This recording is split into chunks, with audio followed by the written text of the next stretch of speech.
The moment each of you walked into class, you were probably judged by what you were wearing. It can tell a lot about a person. But there's always one thing that will set me apart from all of you, and that is my headscarf that I wear on my head every day. Today I'm going to teach you about what my headscarf, or hijab in Arabic terms, means, what it signifies, what's the purpose of it, how I wear it, what I wear it for, and basically I'm going to go over some common questions or facts that relate to my headscarf. So starting off, the number one reason that I wear it is that it signifies my submission to God in the religion I follow, which is Islam. And that's basically my number one reason that I wear it. It signifies my belief in God, and by wearing it I show that I am a believer of an all-knowing power. So according to the University of Essex Islamic Society, the believing woman should lower her gaze, protect her private parts, and not show off her adornments, aka beauty, except for what it naturally appears thereof. So we're supposed to be modest about it. We're supposed to not make our beauty overtly obvious where it can attract unwanted male attention. It's for our own protection as well as protection for the male, which can have, when they can have like temptations, it's for both sides. That's where what the significance of it is for. So moving on to modesty and purity. Hair and body in my religion of a woman is considered the most valuable thing, and it should be protected in all circumstances. Hair frames the face and makes you more beautiful. A woman's body is one of the most attractive things in the world, and I wear this so I can save it for my husband's viewing pleasure only, and rather than any other person. Nobody is worthy enough to view what is underneath. I'm not saying I'm the hottest thing in the world, but I'm just saying nobody is worth viewing what is underneath. According to Naheed Mustafa, a professor on Islamic studies, a woman is a pearl enclosed in an oyster shell that when the oyster shell opens, a beautiful pearl sits inside. Very few people get to see this beauty.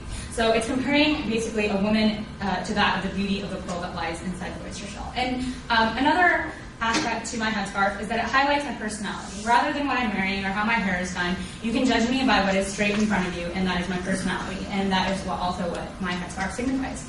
So how do I wear this headscarf?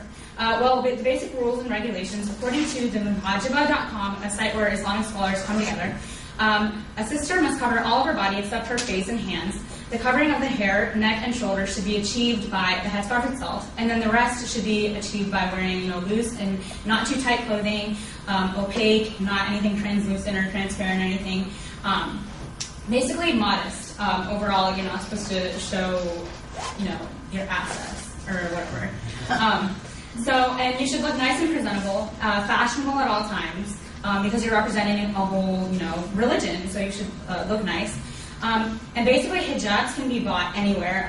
For example, this one I bought from Gap, I believe, and you can literally get them anywhere. It's just scarves that you wear. And this one I got from Old Navy. And what I use to secure my headscarf on my head, you can see, is a pin, and I match it with my outfit every day or something, and I can pass these around. You can just look at it. I can have some other stuff in there too. But they're just like different colored pins that I just put in, and they're really cool. They're just like needles. And also, there are many different styles of hijab across the world. You can wear it in many different ways. I'm not that adventurous, so I don't go too crazy. I just kind of like wrap it around my head, but there are many different styles that you could wear, as you can see. And this is my citation for those pictures. And many countries wear it differently also. So from country to country, many different people wear it differently. So like India, Malaysia, Africa, and etc. You can see there are many different ways to wear it. But of course, there's many other countries in the world, and they wear it their own ways. That is also a big aspect to my headscarf. That you can wear it any way you want it. You can wear it as many colors, whatever. You can wear it any way you want it, but follow the rules and regulations of the religion.